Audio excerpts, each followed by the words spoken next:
Very good day to all dear students. In my previous video, I already told you about the Pythagoras theorem, which was the theorem number 6.8. But now I am going to start theorem number 6.9, which is the converse of Pythagoras theorem. This is theorem number 6.9, converse of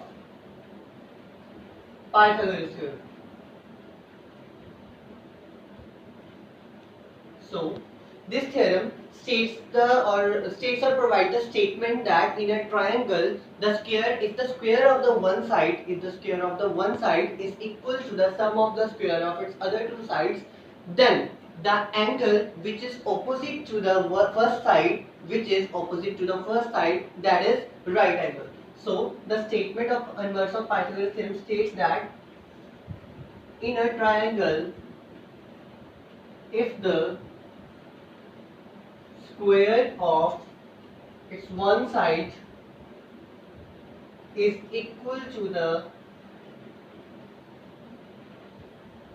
sum of the squares of another two sides, then the angle which is opposite to the first side is right angle. So, in solution, we have square of one side which is equal to the sum of the square for another two sides. AC square equals to AB square plus BC square. So, in Pythagoras theorem, we knew about ABC, in which AC square is equal to AB square plus BC square. So, to prove in right angle triangle ABC, angle B is equals to 90 degree. We have to prove that the angle B is equal to 90 degree in the right angle triangle ABC. For the proper proof of this theorem, we need to construct or make the construction part. So, draw the further triangle PQR, which is right angled at Q, and Q is equal to 90 degree because it is right angled at Q. That's why Q equals to 90 degree.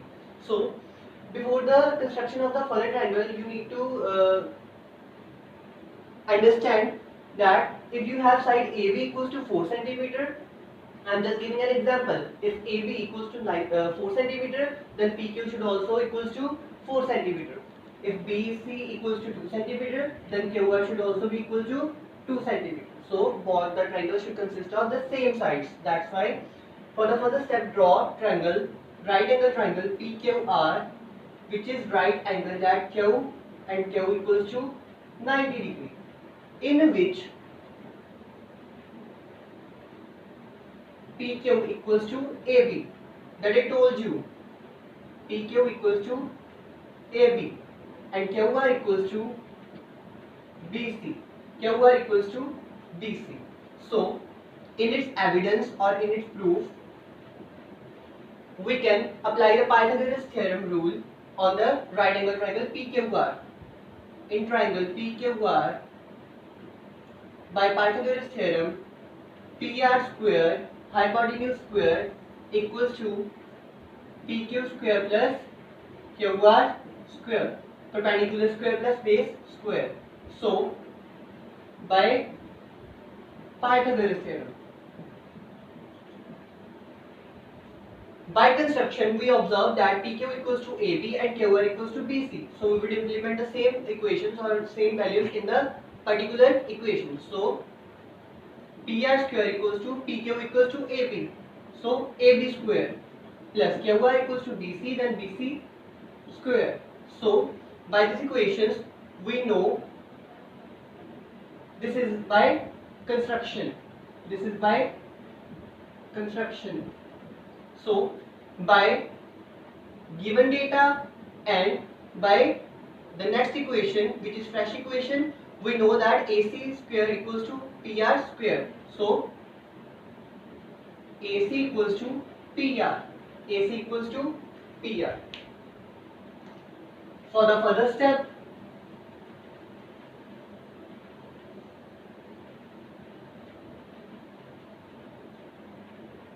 AC equals to PR. In triangle ABC and triangle PQR,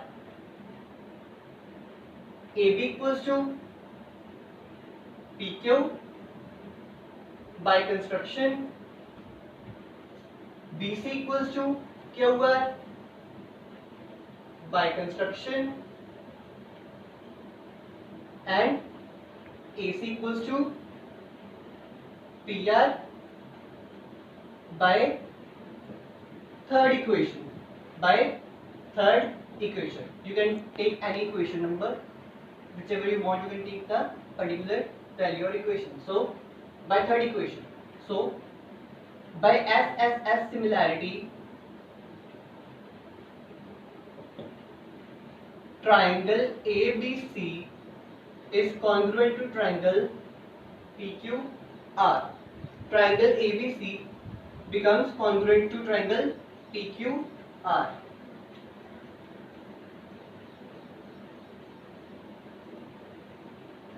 PQR. So angle Q equals to 90 degree, which was by construction. Therefore, angle B equals to angle Q by CP/CT. If we have any particular criteria, if we have similar criteria for side, if we have three equal sides for both the triangles, then you can apply CP/CT for the further parts of the same triangles.